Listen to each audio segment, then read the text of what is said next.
ኣብ ላፕቶፕና ዘሎ ኩሉ ነገር ደምሲስና ከም ብሓድሽ ሪኢንስታል ክንገብራ ምስ ንደሊ ከም ሓዳሽ ላፕቶፕ ክንገብራ ምስ ንደሊ ከመይ ጌርና ንገብራ ኣብዛ ቪድዮ ክንርኢ ኢና።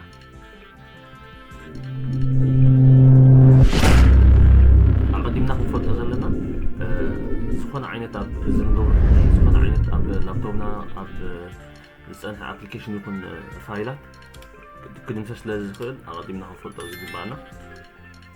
ኦኬ መጀመርያ እንታይ ክንገብር ኢና ናብ ኣብዛ ናይ ዊንዶው ምልክት ሓሪምና ናብ ሰቲንግ ኢና ክንከይድ። ሰቲንግ ድሕሪ ምኻድና ኣብዚ መፂና ኣብዛ ኣፕዴት ኤንድ ሴኪሪቲ ትብል ዘላ ኣብ ኣንጡቕ ብድሕሪ ዚ ከም ዝብል ምስ መፃና ኣብዛ ሪካቨሪ ትብል ዘላ ኣብ ኣንጡቕ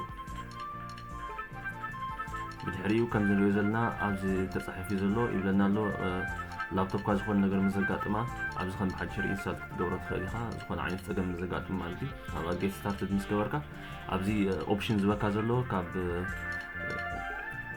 ኩሉ ዲኻ ትድምሰስ ወላስ ፋይላት ዶኩሜንታት ከም ዘለዎ ኮይኑ ጥራይ ዊንዶው ኢኻ ከም ብሓድሽ ሪኢንስታል ክትገብሮ ኢኻ እዩ ዘሎ።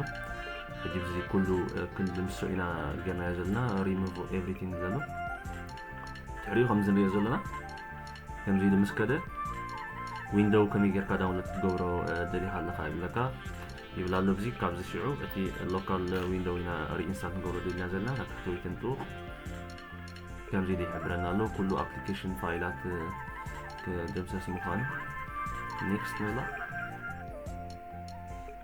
ብድሕሪ ዚ ከም ንሪኦ ዘለና ሬዲ ይገብሮ ኣሎ ማለት እዩ ንኩሉ ነገር።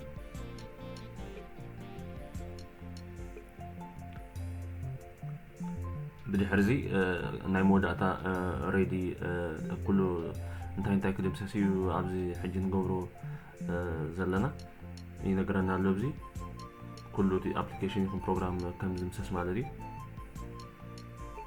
ግዜ እውን ክወስድ ከም ዝኽእል ማለት እዩ። ድሕሪ ዚ ከዓ ሪስታርት ክትገብር እያ ባዕላ ካብኡ ብድሕሪ ዚ ዘሎ ልክዕ ከምቲ ላፕቶፕ ሓዳሽ ምስ ገዛእናያ ሰት ኣፕ ንገብራ ከምኡ እያ ክትከውን ማለት እዩ። እዚ ግዜ ክወስድ ይኽእል እዩ። በቃ እትያ ሪኢንስታል ከምዚኣ ነይራ ክሳብ ኣብዚ ካብዚ እኒአ ዘሎ ባዕላ ተደጋጋሚ ግዜ ሪስታርት ክትገብር እያ ካብኡ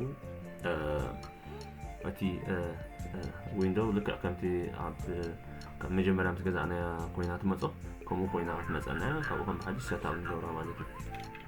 ብተወሳኺ ኣብዛ ቻነል እዚኣ ኣገደስትን መሃርትን ዝበልኩም መደባት እየ ዘቕርብ። እንድሕር ሓጋዝ መሃርን ኮይኑ ረኺብኩሞ ላይክ ሼር ሳብስክራይብ ምግባር ከዓ ናይ ወትሮ ተኸታተልቲ ትኾኑ ማለት እዩ። ይቕኒየለይ።